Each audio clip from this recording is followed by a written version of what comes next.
Hi friends, welcome to Riyas kitchen. நம்ம இன்றைக்கி இந்த வீடியோவில் முட்டை பொடி தொக்கு எப்படி பண்ணலான்னு பார்க்கலாம் வாங்க. அதுக்கு ஒரு பேனில் 2 ஸ்பூன் உளுந்தம்பருப்பு எடுத்துக்கோங்க. அதை இந்த மாதிரி ப்ரௌனாக வர வரைக்கும் ஃப்ரை பண்ணிக்கோங்க. அப்புறம் 1 ஸ்பூன் மல்லி சேர்த்துக்கோங்க. அப்புறம் 12 காஞ்ச வத்தல் சேர்த்துக்கோங்க. எல்லாத்தையும் நல்லா ஃப்ரை பண்ணிக்கலாம். இதை இப்போ நம்ம ஒரு மிக்ஸி ஜாருக்கு மாற்றிடலாம். ரொம்ப பொடியாக அரைக்க வேணாம், கொஞ்சம் நெருன்னு அரைச்சி எடுத்துக்கோங்க. இந்த மாதிரி எடுத்துக்கோங்க. அதுக்கப்புறமா ஒரு கடாயில் கொஞ்சமாக ஆயில் விட்டுட்டு 1 ஸ்பூன் கடுகு, 1 ஸ்பூன் உளுந்து, அப்புறமா தாளிக்கிறதுக்கு கொஞ்சம் கருவேப்பிலை. இப்போது நம்ம இதில் எடுத்து வச்சிருக்கிற வெங்காயத்தை ஆட் பண்ணிக்கலாம். சின்ன வெங்காயம் எடுத்துக்கோங்க, அப்போ தான் நல்லாயிருக்கும். இந்த மாதிரி சின்ன வெங்காயத்தை நல்லா வதக்கிக்கோங்க.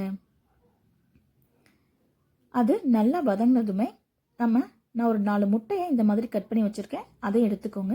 கொஞ்சமாக உப்பு சேர்த்துக்கலாம். இப்போ வெங்காயம் நல்லா வதங்கினதுமே நம்ம அரைச்சி வச்ச பொடியை இதில் சேர்த்துடலாம். இந்த மாதிரி மிக்ஸ் பண்ணி விட்டுக்கோங்க. பொடியும் நல்லா வெங்காயத்தோட கலந்து வரணும். பாருங்கள், இப்போ இந்த ஸ்டேஜில் கட் பண்ணி வச்சுருக்க முட்டையை இதில் சேர்த்துடலாம். ரொம்ப கிண்டி விடாதீங்க, இந்த மாதிரி மேட்டாப்பில் கிளறி விடுங்க, அப்போ தான் நல்லாயிருக்கும். பாருங்கள் எப்படி வந்திருக்குன்னு சொல்லி. இப்போ நமக்கு சுட சுட முட்டை பொடி தொக்கு ரெடி ஆயிடுச்சு. இதை நம்ம ஒயிட் ரைஸோடு கலந்து சாப்பிட்டோன்னா ரொம்ப சூப்பராக இருக்கும். நான் தயிர் வச்சு சாப்பிட்றேன், ரொம்ப சூப்பராக இருக்குது. எல்லாருமே இந்த டிஷ் ட்ரை பண்ணி பாருங்கள். என்னோடய வீடியோ உங்களுக்கு பிடிச்சிருந்துச்சுன்னா கண்டிப்பாக லைக் பண்ணுங்கள், மறக்காமல் சப்ஸ்கிரைப் பண்ணுங்கள். தேங்க்யூ ஃப்ரெண்ட்ஸ், பாய்.